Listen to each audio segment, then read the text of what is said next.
All right, everybody, welcome back to another episode of Philadelphia Eagles Talk with Geoff and Matt. Welcome back.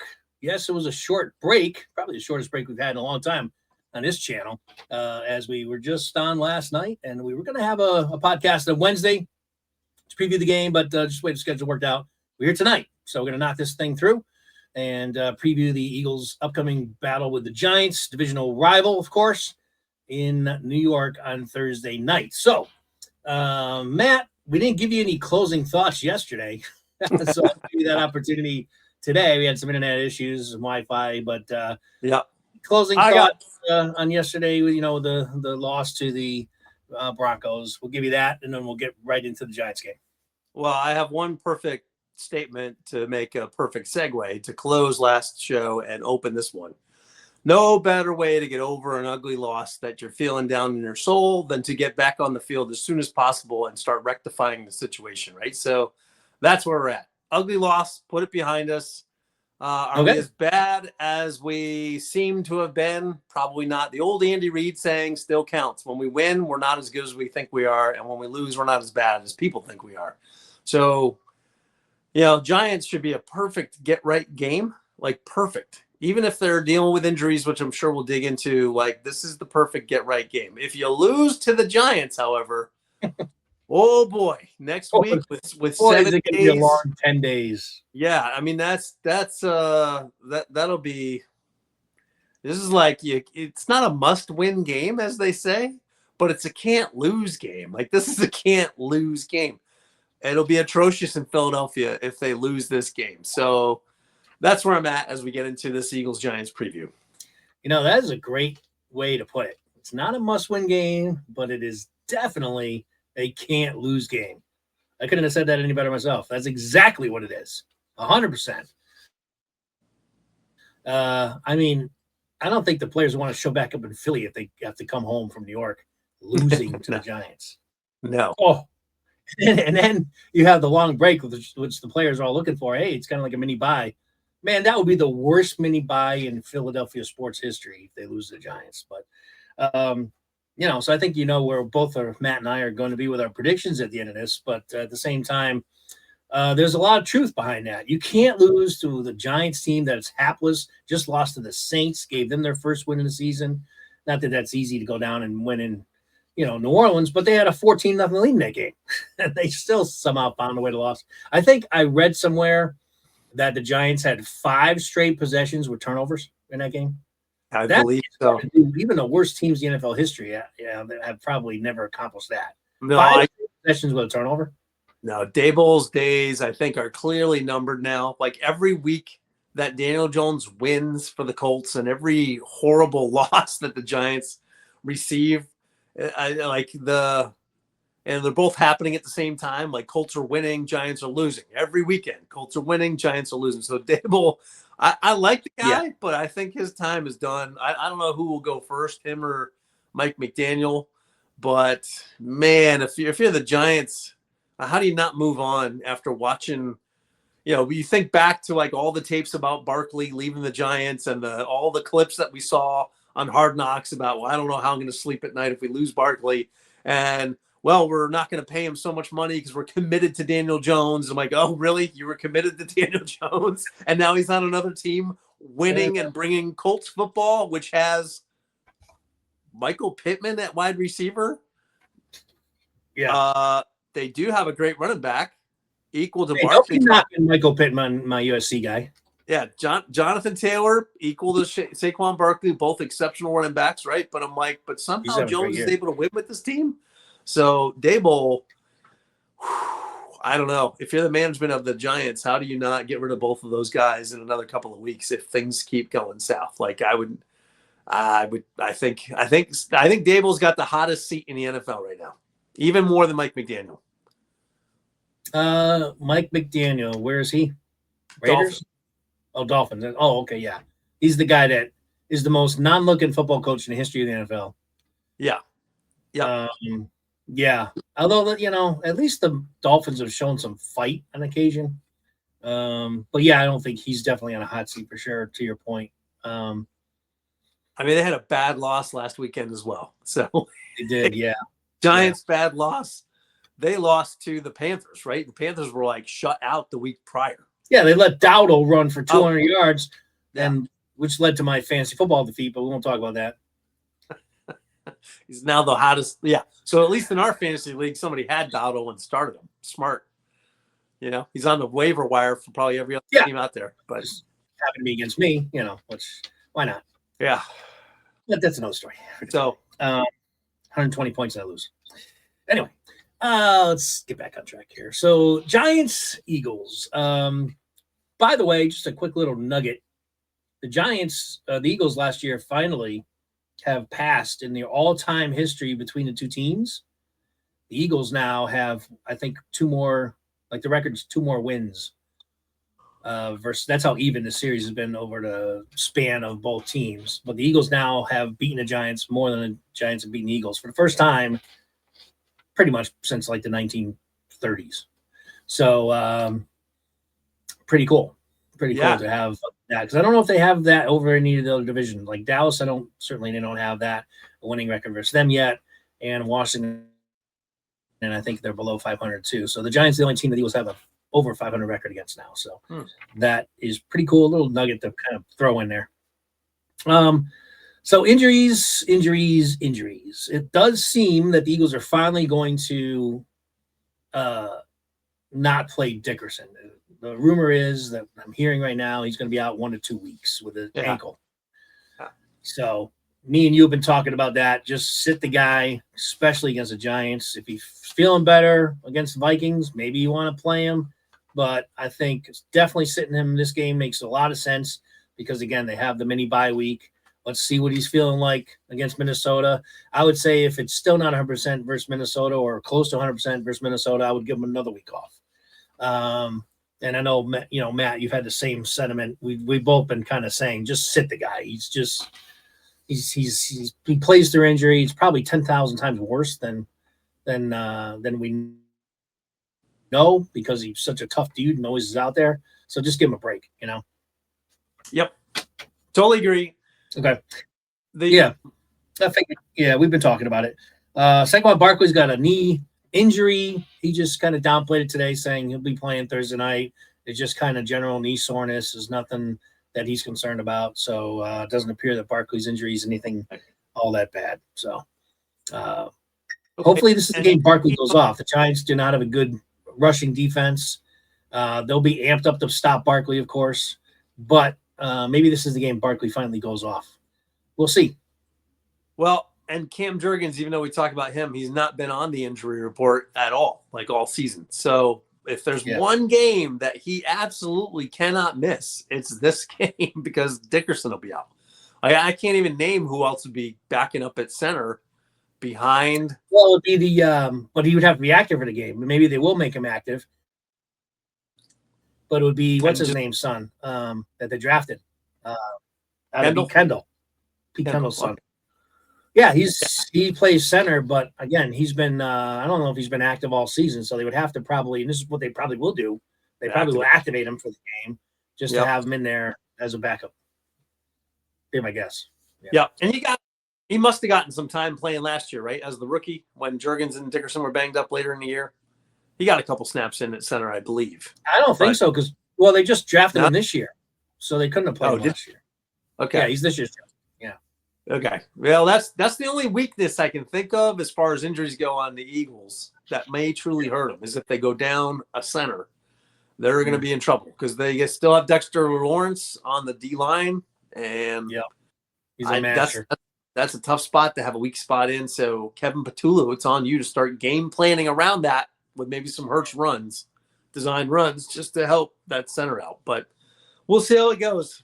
I only have one key to the game when we get there. All right, we're almost there. I just want to make another point, kind of building off of what you just said, is that this is probably the game that you, other than just the record-wise, that you do not want. We'd rather not bench Dickerson, even though I just said this is the game to do it. And I stick with that. I'm just saying the Giants have a great defensive line. Their strength of their team is their D-line. They get a lot of pressure. They have two good ends.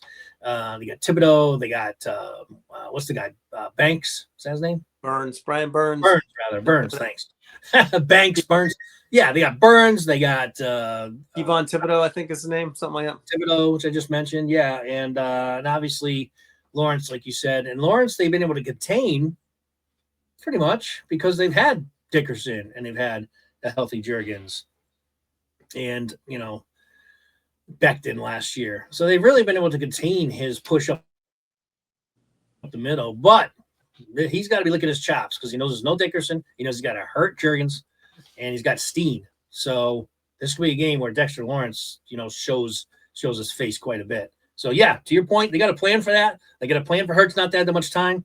Get the ball out, quick slants, all that kind of thing. You know what I was thinking the other day, and I forgot to mention in yesterday's podcast is where's the screenplays? Right.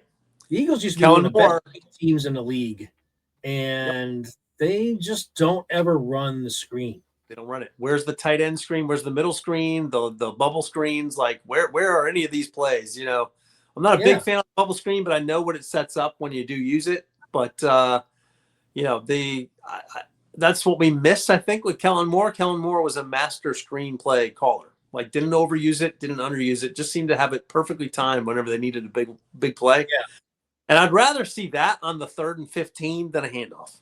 Like, give me a screen with some running, like a moving wall of an offensive line to plow through. So we'll see what's. Yeah, I think this was with a very aggressive, talented defensive line that the Giants have. Maybe they don't have to blitz too much. The screen is probably most effective when the team's blitzing. But either way, they have a lot of young, inexperienced. I shouldn't say a lot of them, but use their aggressiveness against them is my point. If they're going to get if they're getting a lot of penetration, and Hurts is under a lot of fire, then throw some screens. Let's throw some screens, or at least quick slants, against this offense or defense rather. All right, it's so early in the week, and these Thursday games make it tough to have any like realistic injury lists. So I don't even know if it's even worth reporting what's going on with the Giants. I do know that Jackson Dart is on the injury list with just a hamstring, but he's probable to play, so that shouldn't be much of a deal. Yeah. Speaking of Jackson Dart, I mean, I've seen some good things. I've also seen some young and experienced. Last week, he threw a lot of fumbled the ball when he was just running with it, just lost it. These things kind of happen with the rookies. Threw some bad, ill-advised passes, but he's also made some pretty interesting plays. He seems to have a lot of I don't know if I've used the word cocky yet, but he certainly seems to be confident. He has moxie, right? Yeah, he's got the moxie, exactly. So, what are your thoughts on Dart from what you've seen so far? I'm not afraid of his passing game. I'm more afraid of just when he decides to just tuck it and run. Like, be ready for that. Yeah. So, I think we got plenty of speed at linebacker. I'm hoping Nakobe Dean gets back on the field this week and plays because I think looking back at that Broncos game, I'm like, what they missed was Dean on the field spiritually and talking. The defense seemed to just go silent, like no pep. So so regardless of skill level and stuff, I'm like, man, Nakobe is a leader. So maybe that's what you see Dean on the sidelines, even when he's not in a game. Yeah. He's always on the sidelines. He's probably the most talkative guy on the sidelines. Yep. He's always talking to, even the offense. He's giving them pep talks. Yeah. So I think that's a really good point to make. They miss him out there. I think they do. I hope he gets on the field against the Giants. If the Eagles just play mistake-free, if they just limit the penalties, they get less than 3 penalties this game, that's really it. Just do that. Let the Giants make the errors. Let the Giants make the mistakes. If it's pound for pound across the team, like we should have clearly the better team. So just play smart football, patient football, and just – be smart. Like if there's one lesson that they should have learned last week, none of this stupid stuff. Giants are going to be biting, clawing, and scratching, and they're going to give you everything you got, but you can't play undisciplined football. And that starts with Jalen Carter. I'm talking to you. Don't get overhyped going into this game. Stay cool. And maybe that's why Dean is needed on the field too. Like, hey guys, stay focused. Stay focused. Right. Yeah. So you're right. I mean, that's other than just, him having a really good year last year before he got injured. Nakobe Dean, he's definitely a leader out there for sure. And maybe he can keep Carter without being a jackass on the field and keep him contained and just being a leader out there.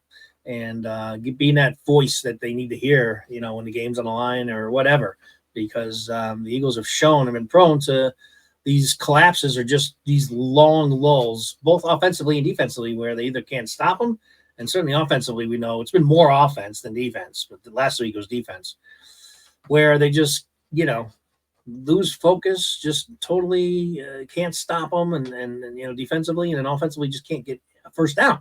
So, so Nakobe Dean being back might be key if he does play. I know Vic was sort of non-committal, didn't say whether he'd be back or not. He kind of left the door open. What are you? So here's they're going to catch a break because Neighbors, obviously, their talented wide receiver, is out for the season. He got hurt a couple weeks back, so they don't have their biggest weapon, so that helps the Eagles. But that run game, which run defense has not been good, will be tested because they have a guy, and Matt can tell you, I talked about him during the draft. I didn't see that he was drafted by the Giants in the division. I wanted the Eagles to draft him because I thought he would have been a perfect freaking Eagle. Is Cam Scadaboo. And I was telling Matt about this guy in the draft. I'm like, this dude is a beast. He's hard to take down. He's a freaking animal. I don't know if we've watched much of him this year, Matt, since he's been a pro, but yeah, the dude is hard to tackle. The Eagles have to bring it to bring this guy down. He runs hard. Yeah, he's a load.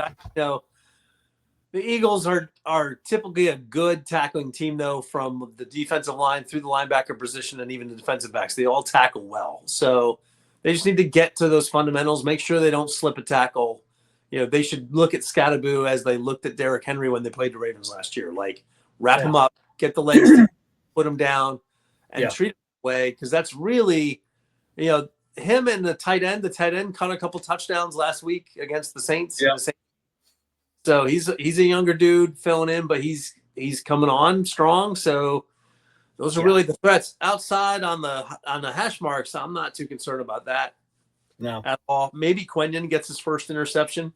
I think he's going to be pissed, actually, because I think he's taking some unwarranted heat, if you ask me. Hate from the local fan base. I don't get it, man. Did you guys watch the games? I mean, he's not – man, he's not going to defend every single ball. Sometimes you got to tip your cap to the wide receiver, like we were talking about in the recap yesterday. He's right there. In fact, he's all over the guy. He's still making catches. Yeah. So sometimes you just credit the wide receiver, but don't be sitting there saying, "Oh, you had a bad game." No, if the passing was off a little bit by Bo Nix in that second half, then Quinton breaks up probably 80% of those passes that came his way. Sutton's a player. He's one of the best, and probably he's been I've had him on my fantasy team so many years, and I haven't had him the last couple of years, but I'm like, people don't know how underrated that guy is. He never gets talked about with the Malik Neighbors types and all this stuff, yet he's a 6'4", T.O. looking body type. And I'm like, he's focused every game. He never complains. He's a great player. So no shame for Quentin, but I do think Q's going to be pissed and want to make a show on Thursday night. Yep. So, I think we'll dive into the keys of the game now. So let's make sure I don't forget the new super. We'll put that up there. I do spend time pregame putting that up, so I might as well use it. So Matt, you said you got one key to the game. I was getting into it. Go ahead. My key, I already alluded to it. I'm like, smart football. If you don't turn the ball over and you don't get 10 penalties for 100-something yards in this game, you should be able to take care of business. And if we're dinged up, we're dinged up. I don't care if it's ugly. You're supposed to win the games you're supposed to win. So if the Eagles play stupid, undisciplined football, they could lose this game when they should, by all means, win it. So I would love to see two halves being put together, but the best way they can do that is to avoid these silly mistakes, stay disciplined, don't get on the ref's radar, take care of the business, right? Take care of business. I don't know why they couldn't score more than 17 points last week, but they should have. They need to just keep the pedal to the metal. They should be looking at this this game needs to be 60-0. And if we're not 60-0, we did not meet our objective. That's what I want to see out of this team this week. No matter who's on the field, they should be thinking we want to shut out. Yeah. My keys to the game is Very close to what you just said. Basically, it's the same thing you just said, just in a different way. And really, what I wrote down was, don't give them any hope. So you're on the road Thursday night. They're coming off a horrible loss. So are the Eagles. The Eagles are coming off a loss where they should be pissed off. Giants are just coming off of a loss, being totally demoralized because they just lost to a winless team. So it's two different dichotomies. You got an Eagles team that has yet to come together this whole season and play 4 full quarters of football. This is the game. This is the get-right game. This is the game where Matt just said 60-0. Yeah, this game should be non-competitive. The Eagles should go out there and win this game by 30-something points. Mm-hmm. Minimum. Matt's saying 60. Maybe just put that out there. I'll be a little more realistic and say like 30 points. This should be a absolute blowout, dominant game by the Eagles. There should be no hope for the Giants. But if they come out, play the crappy, I almost can't even fathom them doing this. But if they come out lethargic, ho-humming, thinking they just can show up and win this game, you give a young team with the moxie of their quarterback, and the fans are trying to believe in this team again because they have their young quarterback playing at least this year, even though they lost their star wide receiver. Just don't even give this fan base hope on Thursday night, or this team, more importantly, any hope that they're in this game. Go out there and blow the doors off them. I want to see this game 17-0 by early in the second quarter. That's what I want to see, or 17-30 or whatever. That's what it should be, and then it should keep going rather than just maintaining a 17-3 lead going into the fourth quarter. No, this game should be 37-10 by the time we're in the fourth quarter. Yeah, that's the type of game that I envision. Matt, do you have any other, while you've been talking about it, any other keys to the game, or you're just going to stick with the one? Well, just spread the wealth around. Wouldn't it be nice to see a game where A.J. Brown gets a touchdown and Goddard gets a touchdown and Barkley gets a touchdown and Hurts runs for one? How about that for like a parlay for betting on Thursday night? That's what I want to see. I think special teams, the Eagles have the advantage there. If we get in trouble and we have bad field position, Braden Mann, although he's not on the injury report, right? Because he kind of humbled off. He wobbled off the field last week after a punt. Hurt in the second half. Yeah. Yeah. Again, it's too early to really see an injury report at the time of recording. So something to keep an eye on, though. Yep. So that would be it. Braden Mann's punting should keep it close just in case we get into a slugfest. It's the NFC East. So while we're expecting a big Eagles victory, it is a slugfest usually with the NFC East when you're talking right up the 95 Turnpike. So, 95 or New Jersey Turnpike, whatever you want to call it. But the Eagles should win this game. I think the Eagles should get a couple defensive turnovers. And if they do, they win the game. Yeah. It's interesting you said defensive turnovers because I'm thinking to myself, what is the other way that the Eagles could potentially lose this game? And that is defense, turnovers, because especially with the pass rush that they do have on the Giants and the fact that Hurts, I tell you, even though he hasn't fumbled much, he's always so close to a fumble every time he gets sacked. I can't tell you how many times he gets sacked and that ball's loose, but he just doesn't lose it. He really just is not good at holding onto the ball. And if the Giants are able to rattle him and get a couple sacks where he fumbles it and Giants they get the ball in their own red zone, we have to go the length of the field to drive with that offense, as banged up as it is. So we mentioned it last week. That's where a scenario where I can see the Eagles, getting an A. Yeah. So what's the best way to not get in that position? And what's the best way to get your banged up offensive line through this game healthy? Run the ball. And if Barkley's injured, you run it with the next guy. And if Dylan gets injured, you run it with the next guy. Just run the ball. Fill the clock. Don't worry about those pass rushers. Just take Dexter Lawrence out of the way. Run the ball. Run the ball. Run the ball. Run the ball. Run the ball. There should be like a week 1. Remember week 1 and 2? Remember when we were winning football games? And they're like, where's the passing game? Run the ball. Just run the ball. Play good defense. That's the strategy for this game. And the plays will come on offense, I'm sure. I think they worried about it too much. I think Patulu's letting the locals get in his head and probably game planned a little bit too much and too far away from that running game in the second half. So, Kevin, you're an NFL head coach, so you're going to hear noise all the time. Lock it out. Play your freaking game. Stick to the script. Mash them. Smash them. That's what this game should be all about. Yeah. Yeah, couldn't agree more. This, the Eagles fans should be there too. So I'm not trying to sound like there's going to be a huge Giants home field advantage, but you just want to silence their fans. You want to go out there, first drive, put up 7 points right off the bat. Get that team down. Then, of course, with the lead, the Eagles can apply more pressure, um, on Dart and force him into mistakes. And that's how this game can really get away quickly. And that's how I envision it. As long as the Eagles show up and don't think they're going to be able to just, arrive at the game and get a win. They still have to earn it. Still the NFL, still a division rival, and you still got a young rookie quarterback in there who's trying to prove himself. So, and you have a desperate coaching staff, like Matt was mentioning, that's trying to save their jobs. So, look out for the fake punts and stuff like that too. That wouldn't surprise me if the Giants try to pull something off like that either. So, all right. I think we're enough diving into the game. We'll get to our final prediction. And I know, Matt, you usually go first. You want me to go first this time? Go ahead. All right. I'm going to go.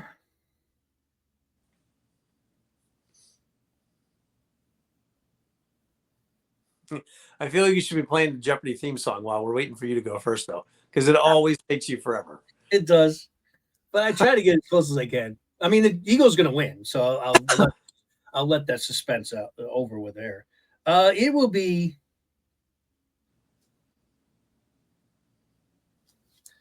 Eagles 34, Giants 13. That's funny. That's funny because they will get a late garbage touchdown. It's going to be 34-6, and they're going to get a late garbage touchdown to make it 34-13. All right. So that's my prediction. 34 was exactly the amount of points I had in my mind for the Eagles. So I'm going to stick with 34. Okay. But I think the Giants are going to finish somewhere like 14 or 17. So, all right, make the call. 17 is like 2 touchdowns, and that means they scored the field goal first. So maybe the Giants come up. So I'll go 34-17. 34-17. Matt's getting him a few more points. Okay, basically a field goal more tonight. So we both have the Eagles at 34. That's why I wanted to go first, by the way, because I'm sick of being close to your number all the time. Well, that's funny. No, that is funny. Funny. We're very close all the time on our prediction. Yeah. When I was about to shout out and break the silence, I'll be like, well, I'll go first since you're thinking 34. And 34-13 was actually the first score I thought of. So I have to adjust it just to be different. But, yeah. It should be 34. Right. Well, interesting. I mean, it's not going to take much when we have predictions like that for us as Eagle fans to be disappointed. 100%. If this game is 17-16 in the fourth quarter, no, we're not going to be happy at all. No. Yeah. I want to see McKee playing in the fourth quarter and not because of an injury. That's what I want to see. Tanner McKee, fourth quarter, non-injury status, and not because Hurts was pulled. That's what I want to see. I want to see Tanner McKee on the field, fourth quarter. That means we got 4 points. What's your buddy's name in Florida? Corey. I always want to call him Kobe. Write his name down. He's all over the chat box. He's our number one fan. It's Corey. Apologize.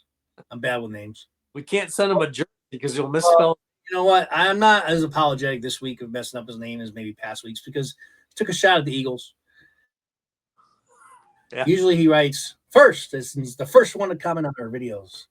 This past week, he writes first loss.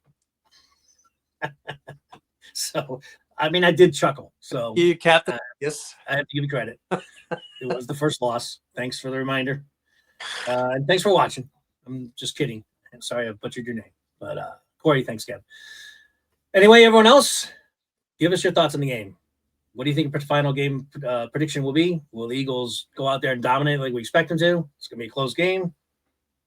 Give us your thoughts. I have an extra little side job for Corey. So when he comments, we're going to call it Corey's Whiskey of the Week. So whatever Corey, whatever I know you're a big bourbon drinker, big whiskey drinker, scotch, all of them, right? So whatever you got on your mind, just list a whiskey of the week in the comments box.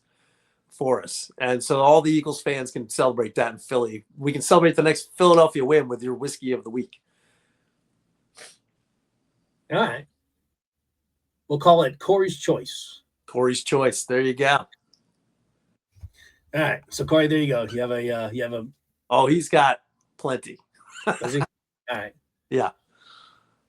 All right. Very good. So with that said, we'll be back. We'll probably do our post game since Saturday mornings seem to work out mostly for us. We'll do our post game. Probably Saturday morning if that works out for you, Matt. We'll be on there and talk about the Giants game and whatever happens. Hopefully we're celebrating another Eagles win. And yeah, hopefully it's a dominant win that we're able to talk about. So until then, thanks for watching as always. Make sure you comment, like, subscribe, and all that kind of fun stuff. Corey, you know what you got to do. And we'll catch y'all later. Until then, fly, Eagles, fly. Go Birds. Catch you later. Smash the Giants.